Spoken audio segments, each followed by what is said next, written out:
Hello, ladies and gentlemen. My name is Emeka Ogwonye, and today is 15th of July, 2022.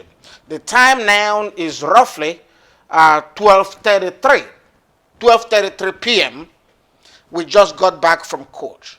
The court was the FCT High Court, Wuse Zone 2. It was for the continued trial of Mr. Peter Nwachukwu, the husband of Osinachi Nwachukwu. Today is the third day of major trial of Mr. Nwachukwu. On the two previous occasions, the prosecution presented three witnesses: the mother of Osinachi and her two sisters. And those witnesses were cross-examined then. Today, the prosecution presented the two children of Osinachi Nwachukwu and Peter Nwachukwu. Their two minor children testified under special protection in accordance with Nigerian law.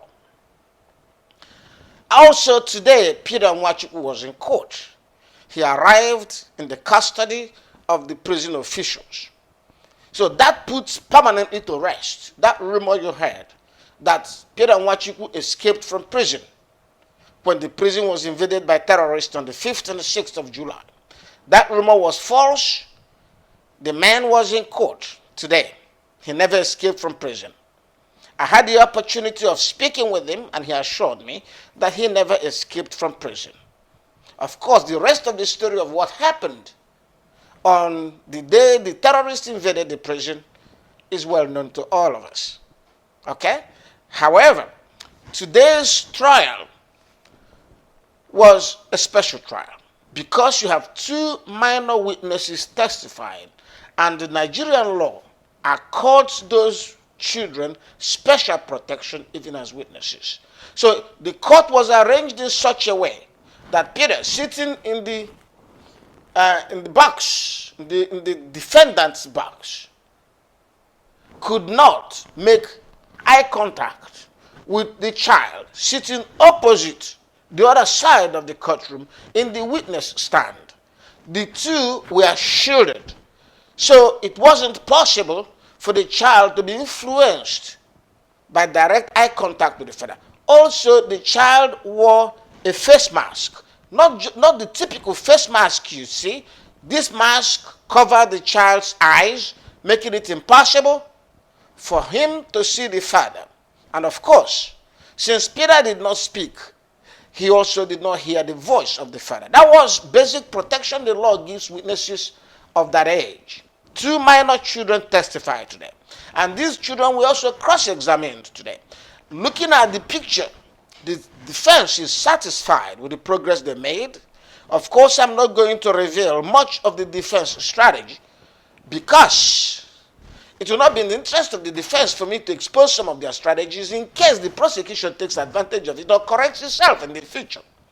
So, but this trial is going on, and we can expect that when the court resumes hearing of this case in October, we'll be coming to the end of the prosecution's case. So today the judge adjourned the trial to October 11, 12, and 13, 3 consecutive days set aside for the continuation of this trial.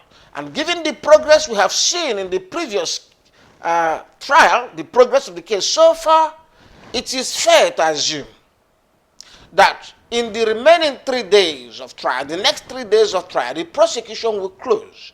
Why? We expect that the prosecution will have probably not more than 2 additional witnesses. And those witnesses are going to be police officers. And they are the ones that conducted the investigation, arrested Nwachukwu, detained him, took his statements. Those police officers are necessary in order for the prosecution to tender into evidence the written statements of these witnesses made to the police. Those things form part of the proof of evidence, which is already in the court file, waiting for the judge to get to it. So, none of those witness statements have yet been entered into evidence, with the exception of one, and that was the witness statement, the statement of Osinachi's twin sister, How did it enter into evidence? It entered into evidence actually over the objection of the prosecution. It is usually the prosecution that should bring in that sort of statement. But prosecutors tend to wait until the police officers come to testify. They prefer to use the police officers to introduce the written statements made by the witness before the police. But in the case of Osinachi's twin sister, the defense counsel during a cross-examination had to ask her questions based on her witness statement, written statement given to the police. It was a little battle because the prosecution did not want to enter that evidence at that point. Whereas the defense successfully entered into evidence. So it means that either the prosecution or the defense can actually enter into evidence any of the documents already in the court file. So when the prosecution closes in October, as we expect will happen, the ball will shift to the defense. It will be the turn of the defense counsel to begin to present their defense. But as you know, sometimes the defense counsel will not present the defense straight. Defense counsel may file what we call a no-case submission. That is, looking at the totality of the evidence, there is no case for the defense to respond to. Will this defense do that? I don't know, but they may. They may do that in respect of the culpable homicide charges. The charges that Peter Nwachukwu caused the death of his wife. That is the biggest of all the charges, but also that is the charge that does not seem to have strong evidence. The notion that he caused the death of his wife had been essentially decimated by the autopsy report produced by the doctors, which said no violence in the cause of death.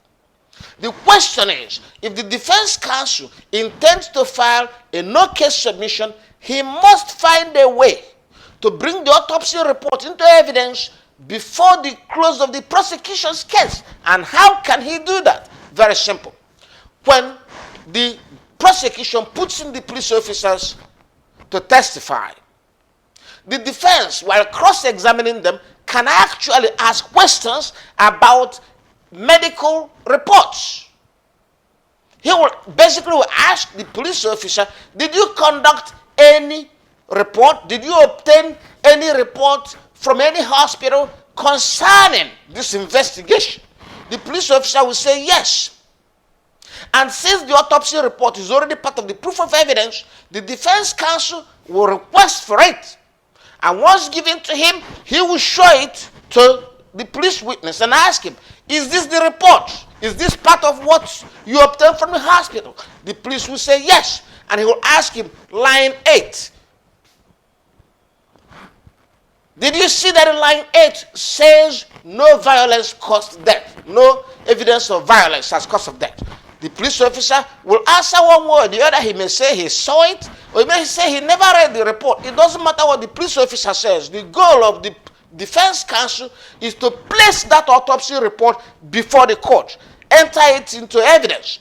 And once entered into evidence, because the autopsy report has effectively destroyed the notion that Peter Nwachukwu caused the death of his wife, having entered into evidence, then the defense can file a no-case submission.